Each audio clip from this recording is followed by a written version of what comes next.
أعوذ بالله السميع العليم من الشيطان الرجيم بسم الله الرحمن الرحيم والصلاة والسلام على أشرف المرسلين سيدنا محمد وعلى آله وصحبه أجمعين السلام عليكم ورحمة الله وبركاته. It's good to come after Imam Ali Lillah when he was able during his talk to come to some of the points that are critical when it comes to understanding of Shura and democracy, and mainly starting as he did with defining the concepts that we are using.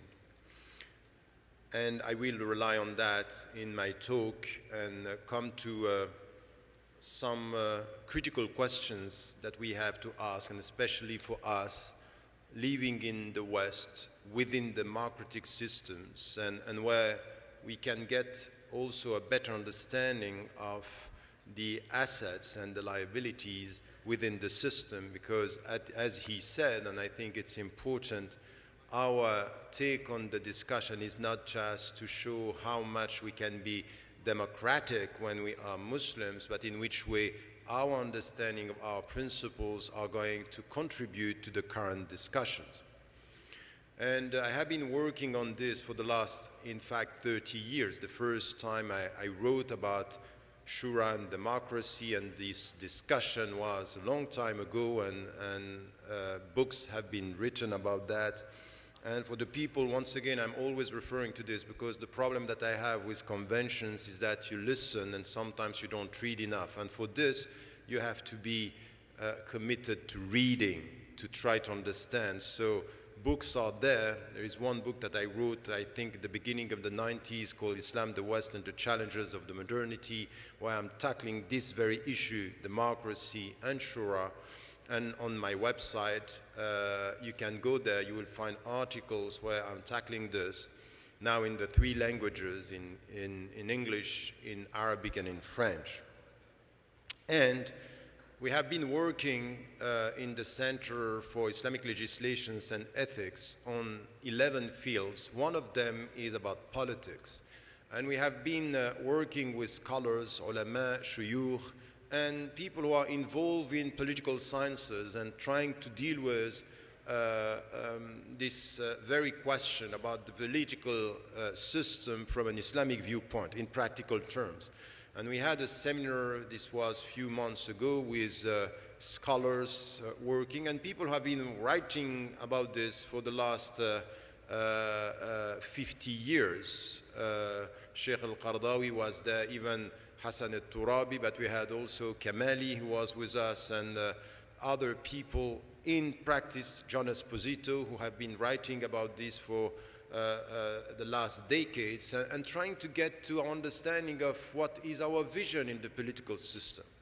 And I can tell you something that I was myself very, very worried after the session, after the seminar, as I have been over the last few years, as to our political thought and the way we look at the issue. And if you read the Arab Awakening, when I'm trying to say something about what could be the future in Muslim majority countries, after what we are talking about, I never bought this idea that we were dealing with a spring. I never thought that we were dealing with revolutions. And now I think that we are facing critical challenges for the future in Muslim majority countries. And we have to come to a critical discussion here. So I think that this is the picture, and I want to come from the theoretical framework to something which is also practical. But let me say something very quickly as the prerequisites. As it was said, and I think we have to start with this, when it comes to this, is to have a clear understanding of the concepts that we are using. And you know that it's only 20 to 30 years ago that some ulama started to use the concept of democracy. Before that, we're even talking about Shura, and you had some leaders saying democracy is not in the Quran, but the way it was integrated in our terminology as Muslims is also something which is important, is why before we were saying, no, it's not our system, and why now we are acknowledging that there are things that are important in our understanding democracy. It's not only because it's political, it's because also we are experiencing something with our presence in the West, our understanding of what are the principles of democracy. So there is an understanding which is deeper, not only about the political system, but also about even, for example, what secularism is. Secularity is not what some were perceiving in Muslim majority countries, it's something else. And from within, we need to get with a better understanding of what we are talking about, not a superficial understanding. So the first step is the terminology. I'm not going to repeat what Imam Ali Lala said. The second is, we have to be very cautious with terminology and then with the principles behind the terminology. العبرة بالمسميات لا بالأسماء. And this is something which is important.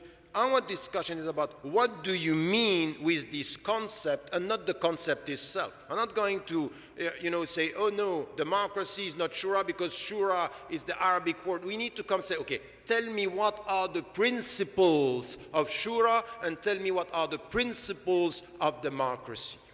And we have to understand that the principles are immutable, they can go beyond history, while the models are historical. For example, if you live in the United States of America, or in Canada, or in Britain, or in Switzerland, or in France, or in Germany, you will see many models, many different democratic models. The models are based on a specific history, collective psychology, different understanding, different culture. So the models are historical. The principles are trans-historical. So you have the same principles and different models. And it's very important. It's very important. Why? Because even in Muslim majority countries, we are not going to have one political model. We'll have the same principles and different models depending on the people. Why? Because the Arabs don't think and don't live and don't have the same culture as Africans, for example, or West Africans. And Turkish people don't have the same vision, the same understanding than other Asian people. So we are going to have different Islamic models, or principles being the same and models being different. This is something also that we have to get.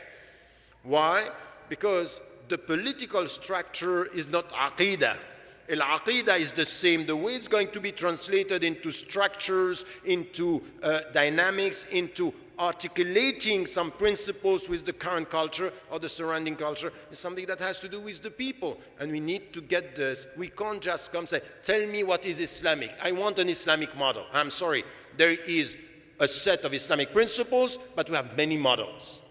And this is why, even in politics, we should be creative. We should know about the culture. We should know about the psychology. We should know with whom we are dealing, our society, qawmi. And even this was so important to the prophets. All the messengers, when they were talking to the people, even if they were rejected by the people, they still repeated, Ya qawmi.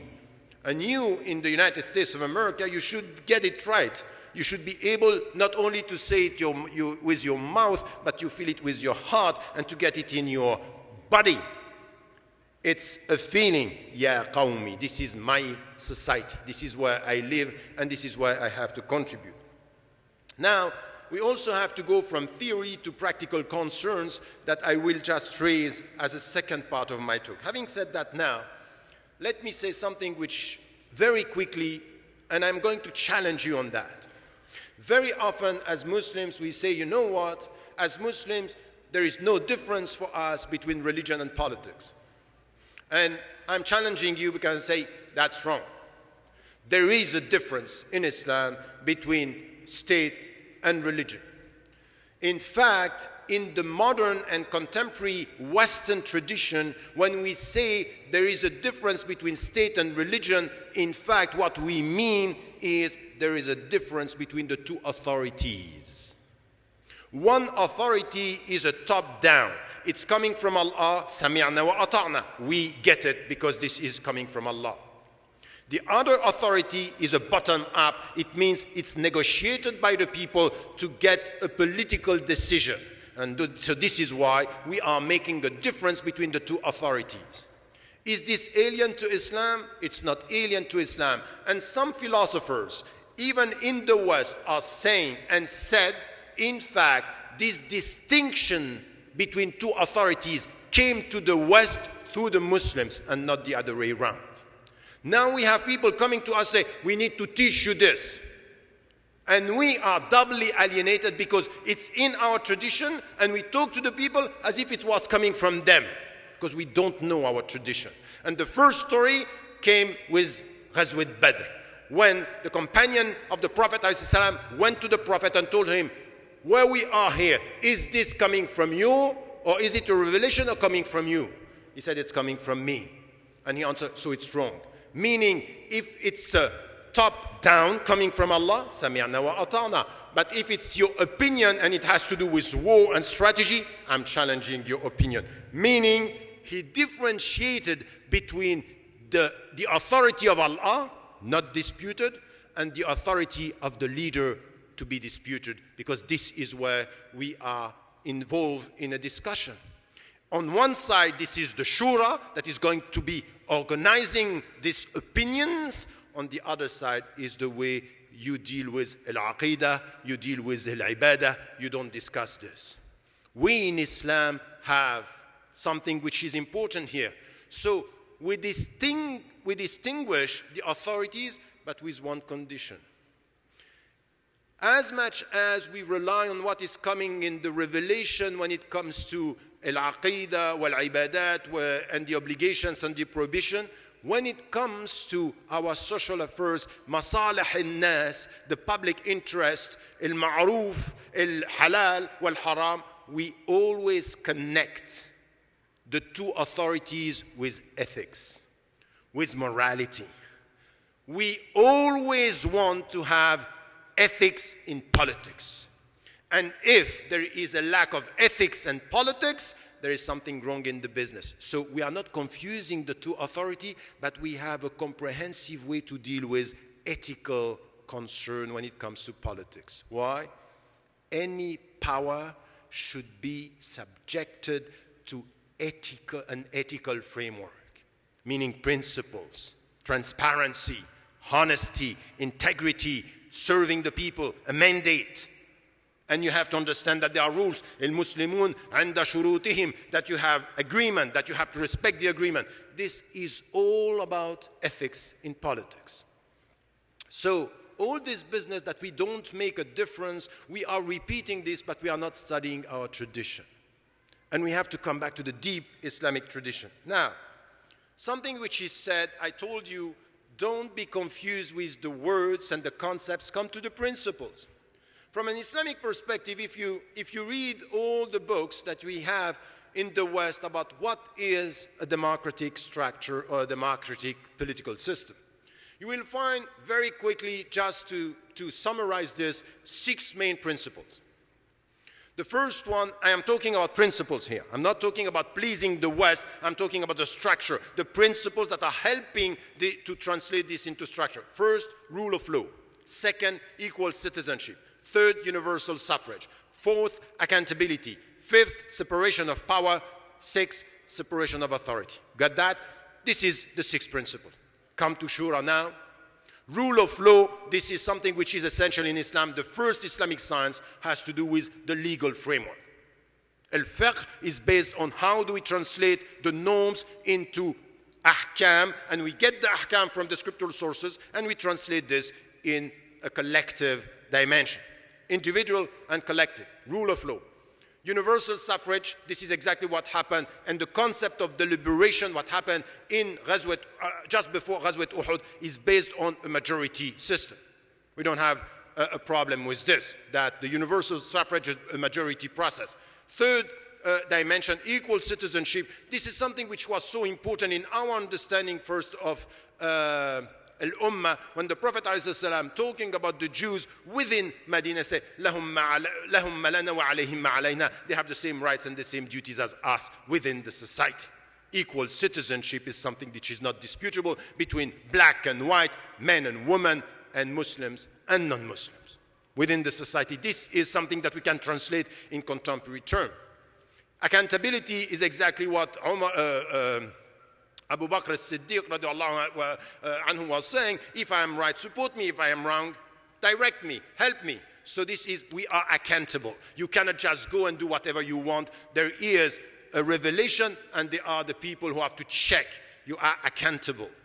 Separation of power is something that we have from the very beginning. There is a difference between the one who is the executive power, the judiciary power, and anything which has to do with the legal framework. And once again, all our scholars were not, the great scholars that we had, were not supporting the leaders. They were a counter power, and they were talking from a legal perspective and saying and challenging the authority when this authority was an excessive authority.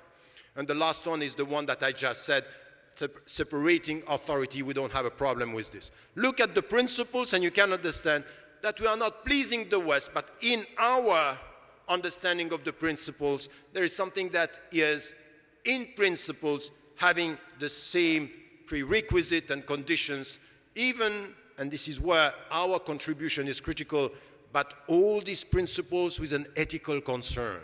So anything which is going to pervert power from outside or from within, we should be there to challenge it in ethical terms. So it's not enough, for example, to speak about citizenship as a Muslim. A Muslim citizen always speak about ethics of citizenship. It's not even enough to speak about politics. We speak about ethics in politics. Always. Always, our contribution is the ethical value, added ethical value that we are bringing to the discussion, and I will come to that right now. So, and then, coming to our principle, we have the revelation, and the revelation is telling us about some principles that are immutable and disputable. For example, some of the principles that we have is something which is essential. وَلَقَدْ كَرَّمْنَا بَنِي آدَمَ. Human dignity is a principle. Any human being, and if in one society it is possible to make you think that a black man, that someone in Africa has less value than you, even in a democratic society, this is against the principle of Islam, because وَلَقَدْ كَرَّمْنَا بَنِي آدَمَ means we all have the same dignity. No discussion. And you have to be the added value in the United States. Why? When, for example, one soldier is killed in Iraq, and it's a big issue in the States, while thousands of Iraqis are killed and no one talks about this, it means there is something wrong in the ethical framework. They have the same value. The blood of the Arabs or the Palestinians have the same value as the blood of the Americans. No, you don't clap, you just think. Okay, so the point is here that this is our responsibility to come with this, the principles. Human dignity, for example. The second principle that we have, among many others, is equality. Equality means that we are all equal before God. And I mean that. For some of our brothers and sisters, when we say men and women are equal before God, we mean this. It means that the dignity of our sisters and brothers in a society should be protected as a principle, not disputable. And this is also an added thing that we have in the whole understanding. Having said that now, we also have rules. It's how we are going to translate this into rules. And for us as Muslims, the rules are coming from the obligations and the prohibitions that we can, al-halal wal-haram. These are things that we want to see translated into a legal framework, but not everything is going to be translated, because there are norms that are dealing with ethical behavior and norms that are saying these are things that are haram. So the translation into the legal system, it's also important based on the revelation, and this was also mentioned by Imam Ali. The last thing, which is also important in our reference to Islam, are the objectives, al-maqasid, what we are trying to achieve. And here there is something which is essential. Inna Allah ya'mulu bil-'adl, meaning justice is an objective. Freedom, it's an objective, to let the people being free and to be able to deal with their life. But there are also other objectives that we are not talking about enough. And there is one objective, like, for example, well-being. And well-being in a democracy is very important. Well-being in a Muslim society is very important, to feel good where you are. Meaning, a sense of belonging. I belong to this society. And you know what it means? It's not enough to come and say, you know what? When sometimes we are at the desk at the airport and you just show your passport, I'm Swiss. Okay, the Swiss passport or the American passport is just showing that you belong to the country and the structure. It doesn't mean that you belong, the feeling that you are part of the society. The sense of belonging is deeper than that and has to do with well-being, that I feel at home. And this is part of the objectives, that you are able to have something which is patriotism. In this way it's important. Nationalism is the narrow meaning, it's not what we want. But to feel at home, to love your country. I heard Fazaga yesterday, our brothers saying, there was something which was very special with Mandela. And it's true, Mandela was dealing with a society where the white people were saying, you black people, you don't deserve to have the same rights. And he ended up, after 27 years in jail, showing that he loves his country more than the white people who were persecuting him. So, ولا يجرمنكم شنآن قوم على ألا تعدلوا اعدلوا هو أقرب للتقوى, meaning with your heart, with your taqwa, go beyond your emotions and educate yourself to feel that you are at home here. And this is min al-adl. This is min al-taqwa. This is beyond. And this is the way you structure this sense of belonging. All these, from an Islamic perspective, principles, rules, and objectives are there in the light of the 6 principles that I mentioned, knowing that principles are universal and models are historical. Now, to end this discussion for me, and I'm sorry, 30 minutes to... Am I still in my time? I have 5 minutes? MashaAllah, that's good. For the first time in 3 days, I'm almost within my time. The second part is, that's all fine. And you can sit here and celebrate the fact that we as Muslims, we don't have a problem with the democratic principles and we are connecting this with the ethical framework, but that's not enough.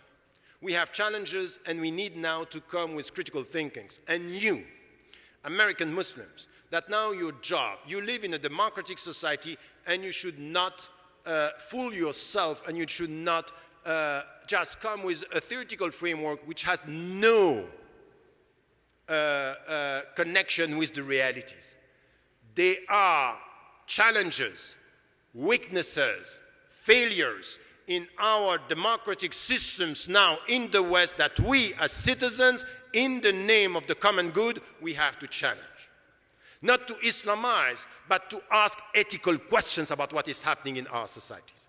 The first thing that we have to do in Muslim majority countries, for example, is to question, you know, for years we heard, we want an Islamic state. You heard what happened after the Arab awakening, that Islamic State disappeared. Why? Because people were saying you have 2 choices. On the one side, you go to Iran, so this is the Islamic State, or you follow in the footsteps of Turkey, and this is a modern Islamic State. So it was, and many leaders were saying, no, no, no, we have nothing to do with Iran, we are following the footsteps of Turkey, and some were saying, neither, no, we have our own project. And they came with something which was the civic state, the civil state, الدولة المدنية ذات مرجعية إسلامية, with an Islamic frame of reference. That's all fine, but I'm sorry to tell you, when you sit with the people and say, can you tell me what it means exactly? You might be surprised. Because these are good words to be accepted, the substance is missing as to the vision. What do you want to do? We ended up in Tunisia, in Libya, in Egypt, in many of these countries, the great majority, into something which was a polarization between secularists versus Islamists, avoiding the deep question of our time: how do we set a non-corrupt, transparent state in these countries? That's just impossible. You are not going to solve the problem if you are obsessed with power and not think about the whole vision. And I said it in the book, I was criticized by both. In the West, what are you talking about? In Muslim majority countries, you don't trust the Arabs. As if I don't trust the Arabs. Subhanak. No, I don't trust some Arabs. I don't trust the people who love power and are obsessed with power and not coming with the real, deep, critical questions. Because that's true. This obsession of power, even if you come with an ethical background, sometimes corrupts your mind. That you are so obsessed with, we can get there. I said it from the beginning. You can read this on the website, read it on the book. I said it to all the people. Don't go for the first election. This is a trap. It's a trap. No.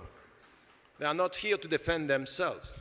Unfortunately, the people who are running now these countries, and for example in Egypt, once again, whatever is your take on the Muslim Brotherhood, whatever is your take on political Islam, anyone who is not now clear about the fact that if you are Democrats, you cannot support a coup d'etat coming from the military is not serious about his or her principles.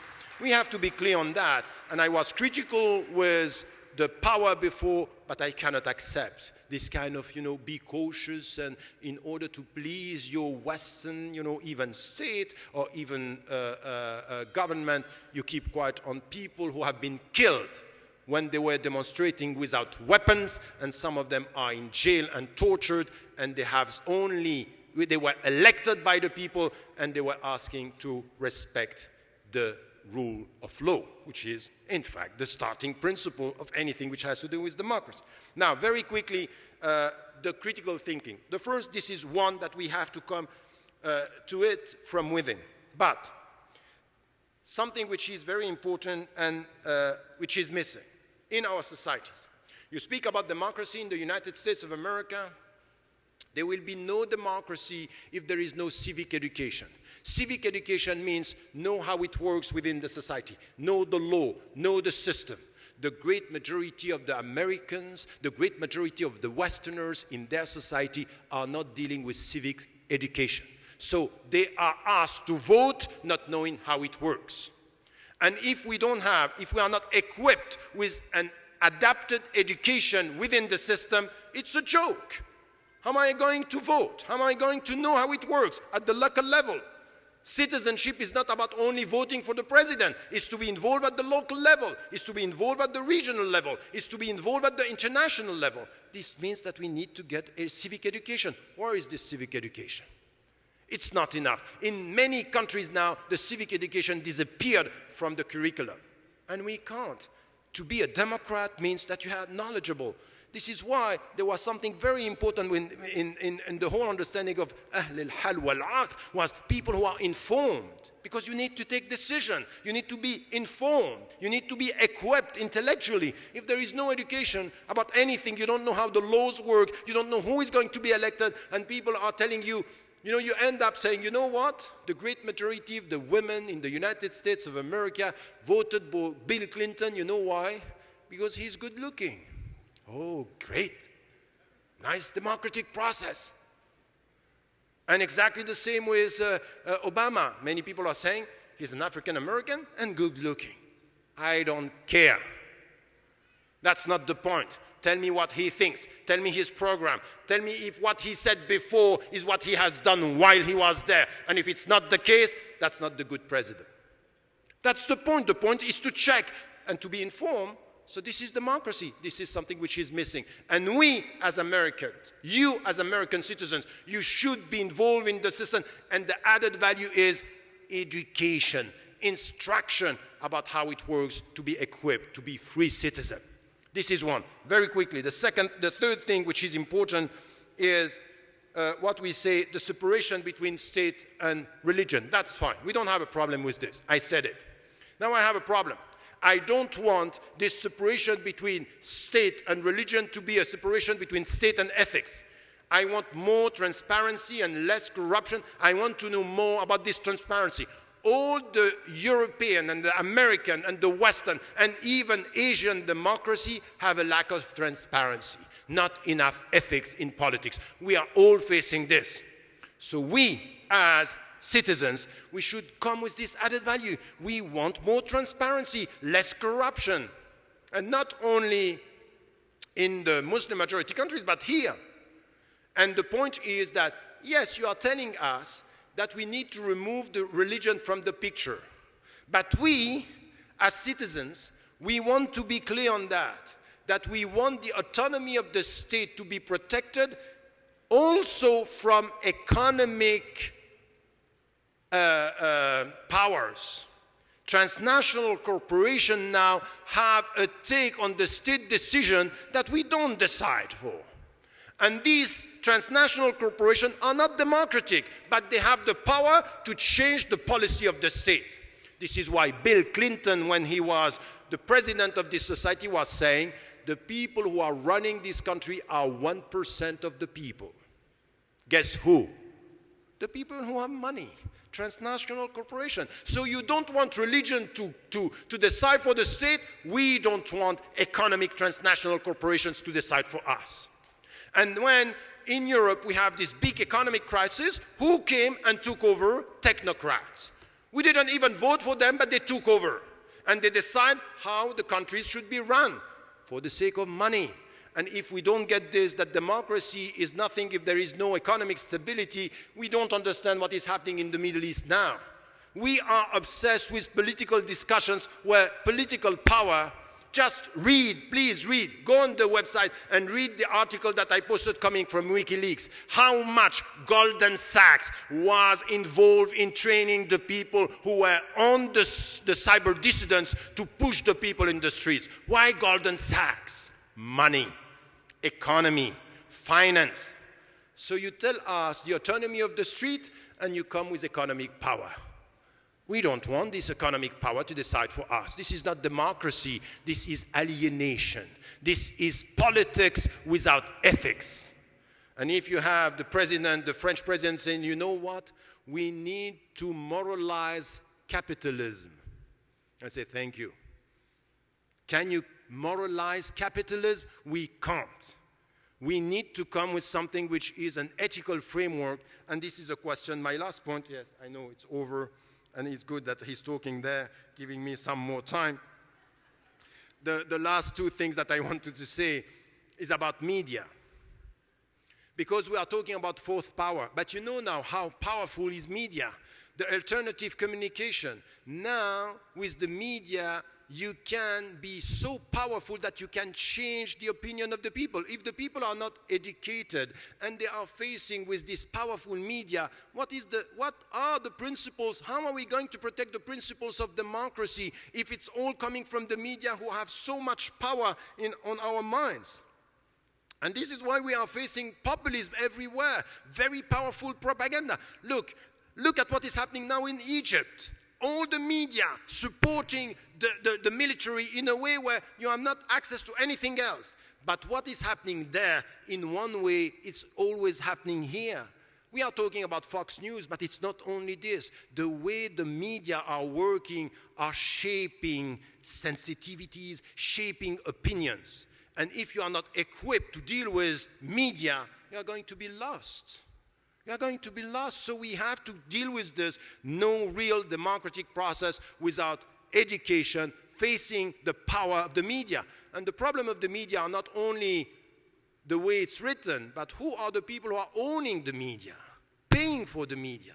So this is something which is corrupting the democratic process from within. So you feel that you are free, but everything which is coming to you is bombarding you with the way you are going to think. And if you are not equipped, you are not going to do what you have to do as citizens. So these are things that we need to bring in a constructive way. It doesn't mean that we say nothing in good. I'm sorry to tell you that in the United States of America, many of the principles that you are dreaming of as Muslims are more here than there. Many of the principles are protected more here than there. But as citizens, you should contribute with a critical approach and critical thinking, which is so important. And protecting this. Last point, anything which has to do with democracy is based on a culture of critical thinking. And we, as Muslims in our community, we need to be quite clear that if we want to be contributing to the future of our societies in the West, we have to integrate in our institutions, organizations, mosques, a culture of critical thinking. That's a very important point. Critical thinking means you can express your opinion, you listen to others, you exchange thoughts, and this is the way you can be a democrat. This is the way you understand the meaning of shura. How am I going to give you an opinion if you don't give me a space? Well, Surah Al-Hujurat is saying that Abu Bakr as-Siddiq wa Umar radiallahu anhuma, they were disputing on issues in front of the Prophet ﷺ, that as you come in the mosque, escort, shut up. This is a place where you listen to. How are you going to build a culture of critical thinking if we are not welcoming critical thinking and thoughts? How are you going to contribute? This is the way we have to change our mind and to come to something which is essential here. So a clear intellectual challenge here with our terminology and our principles, a vision with priorities and practical way to deal with critical thinkings are some of the challenges for us. Wallahu a'lam wa a'la wa ahkam wa assalamu alaikum wa rahmatullah.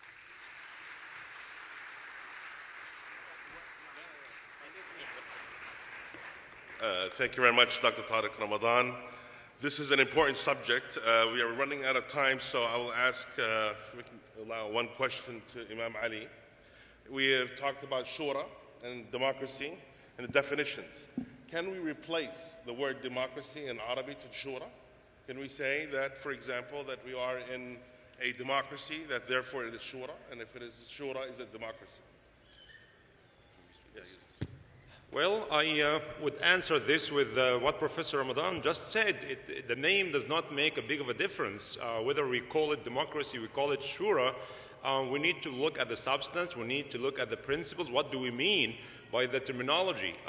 As I said earlier, the word shura is a Quranic term, and we should not be shy by mentioning the word shura. And people ask us about what the word Eid mean, what Ramadan mean, what shura mean. So that these terminologies should be brought up and explained to ourselves and to others. So the idea of changing the word democracy to shura or shura to democracy will not make a big of a difference. And as I said also, that we should not shy away from presenting these ideas to other people and explain what does shura mean. And looking at our history, we will find that the shura has been misused, as well as the democracy, as Professor Ramadan mentioned, has also been misused. So many horrible crimes have been conducted in the name of democracy, and also so many corruption has been done in the name of shura. So again, that terminology does not, changing the terms does not make a big of a difference. The substance, the principles behind these terms, what makes the big difference. Wallahu alam. Thank you. Jazakumullah khair. Please thank the speakers on this important topic. We thank Dr. Tariq Ramadan and Imam Ali. We thank you for coming this morning. And Jazakumullah khair. Assalamu alaikum.